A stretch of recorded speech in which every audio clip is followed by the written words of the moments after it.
कि हम लोग कहीं पर भी अपने गुरु शिव की चर्चा करते हैं तो चर्चा शुरू होने से पहले हम सब गुरु भाई गुरु बहन मिलकर अपने गुरु शिव से एक प्रार्थना करते हैं। उसके बाद ही हम लोग चर्चा की कड़ी को आगे बढ़ाते हैं। ये प्रार्थना हमको नीलम दीदी के माध्यम से प्राप्त हुआ और तब से लेके आज तक, और जब तक सूरज चांद रहेगा, जब तक इस धरती पर एक भी शिव शिष्य रहेगा, तब तक वह अपने गुरु की चर्चा को इसी प्रार्थना से प्रारंभ करेगा। ये प्रार्थना हमें नीलम दीदी के माध्यम से प्राप्त हुआ। प्रार्थना है, जागा जागा महादेव, जगादा महादेव, महादेव महादेव मेरे गुरु महादेव। ये प्रार्थना है अपने अंदर निवास करने वाले उस शिव से, उस महादेव से कि हे महादेव आप जाग जाइए और हमारे जीवन को सुख शांति से भर दीजिए। हे महादेव आप जाग जाइए, हमें जीवन जीने की कला को सिखाइए।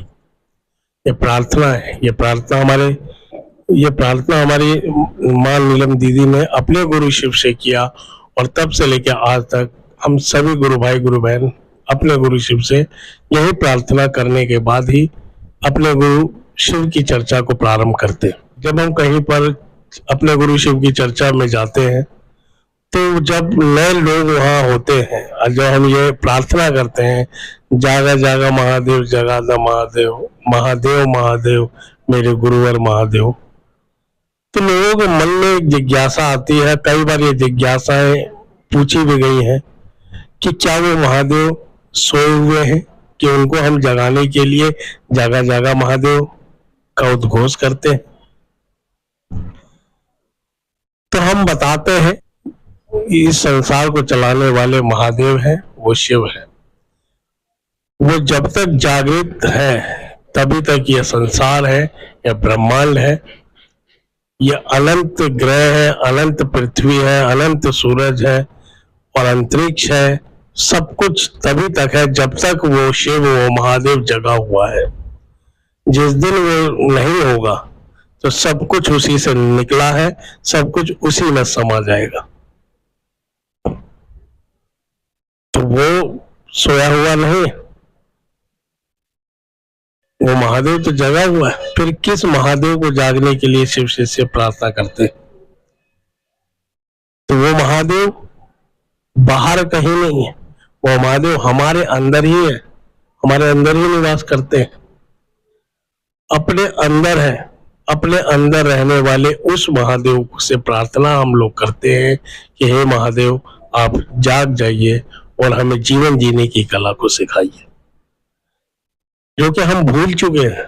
हमको लगता है कि हमारा जीवन सुख दुख के लिए ही बना है, लेकिन वास्तविकता ये नहीं है। हम शरीर नहीं है, हम मन नहीं है, हम बुद्धि नहीं है। ये सारी चीजें जिस ऊर्जा से चल रही है, जिस शक्ति से चल रही है, वो हम है, वो शिव है। बस हम भूल चुके हैं अपने आप को, हमारी याददाश्त चली गई है। ये श्राप है कि माया की नगरी में जो भी आएगा वो अपने ही रूप को भूल जाएगा। इसलिए गुरु बनाए जाते हैं, इसलिए गुरु का होना जरूरी है कि इस माया रूपी अंधकार को गुरु ही दूर कर सकता है। रामायण में एक प्रसंग है कि जब समुद्र पार करने की बात हुई, जामवंत जी ने हनुमान जी से कहा कि हनुमान जी आप ही हैं जो कि समुद्र को पार कर सकते हैं। तो हनुमान जी बड़े हैरान हुए कि मैं क्या कर सकता हूँ, मेरे पास तो कुछ ताकत ही नहीं है, मैं तो साधारण सा एक बानर हूँ, मुझसे क्या होने वाला है। तब जामवंत जी ने उनकी उन शक्तियों को याद दिलाया जिन शक्तियों के वजह से उनको एक श्राप मिला था कि तुम अपनी इस शक्ति को भूल जाओगे। जब कोई गुरु तुम्हारी उस शक्ति को याद दिलाएगा तब तुम्हारी शक्ति जागृत हो जाएंगी और फिर तुम पहले जैसे ही बलवान हो जाओगे। तो जामवंत जी ने जब हनुमान जी की शक्ति याद दिलाई तो हनुमान जी फिर साधारण नहीं रहे, और वो शक्तियां कहीं बाहर से नहीं थी, वो शक्तियां उन्हीं के अंदर थी। सही गुरु मिल गया और उस गुरु ने जगा दिया, बता दिया कि तुम कौन हो। तुम अपने आप को बंदर समझ रहे हो, तुम अपने आप को कमजोर समझ रहे हो, तुम्हारी एक छलांग काफी है 7 समुंदर पार करने के लिए, तुम इतने ताकतवर हो। जैसे जैसे हनुमान जी को अपनी शक्तियां याद आने लगी तो उनका शरीर प्रबल होने लगा, बढ़ने लगा, और उन्होंने जय श्री राम का नारा लगाया और 7 समुंदर पार करके लंका में प्रवेश किया और मां सीता का पता लगाया। तो ये क्या हनुमान जी क्या सोए हुए थे क्या? यानी सुसुप्त अवस्था में ईश्वरीय शक्ति है, और जब गुरु जीवन में आते हैं तो वो शक्ति जागृत हो जाती है। वो शिव की शक्ति है, वो शिव है, वो जागृत हो जाते हैं। जब वो जागृत हो जाते हैं तो जीवन का सब अंधेरा खत्म हो जाता है।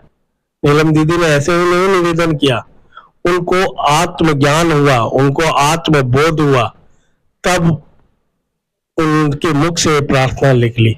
जब आत्मज्ञान हुआ तब उन्होंने हम सबको बताया कि तुम साधारण नहीं हो, तुम सुख दुख झेलने के लिए नहीं आए हो इस धरती पर। इस धरती पर तुम अपने आप को जन्म मरण के चक्र से मुक्त करने के लिए आए हो। इस धरती पर तुम 84 लाख योनियों को पार करके जो मानव तन मिला है, इससे मुक्त हो जाने के लिए आए हो। तुम ईश्वर के अंश हो और ईश्वर में मिल जाने के लिए आए हो। तुम अपने आप को भूल गए हो, तुम ये भूल गए हो कि तुम यहाँ क्यों आए हो। तो तुम जागो, हे शिव की शक्ति तुम जागो, हे महादेव तुम जागो। और जब शिष्य के अंदर बैठा वो शिव जागृत होते हैं, जागते हैं, तब सब असंभव कार्य संभव होने लगते हैं। तो जागा जागा महादेव, पता है कितने ताकतवर महादेव, मुक्तिदाता महादेव, मोक्ष दाता महादेव, जीवन दाता महादेव, तंत्र दाता महादेव, ज्ञान दाता महादेव, कृपा सिंधु महादेव, अविनाशी महादेव, घट घट वासी महादेव। यानी कोई ऐसी शक्ति बाहर नहीं है। जितनी भी शक्तियों के बारे में आपने सुना है, जितनी भी ऊर्जा के बारे में आपने सुना है, वो सब ऊर्जा हमारे अंदर विद्यमान है। बस गुरु की संपर्क में रहने से वो जगमगा जाती है। जैसे सूरज के संपर्क में आने से रात को चांद जगमगाता है, ऐसे ही गुरु के संपर्क में आने से शिष्य जगमगा जाते हैं, उनकी एक अलग रोशनी हो जाती है, तो वो जगी हुई अवस्था में हो जाते हैं। तो इसलिए हम लोग अपने गुरु शिव से प्रार्थना करते हैं, जागा जागा महादेव, जगादा महादेव। आप सभी को मेरा प्रणाम।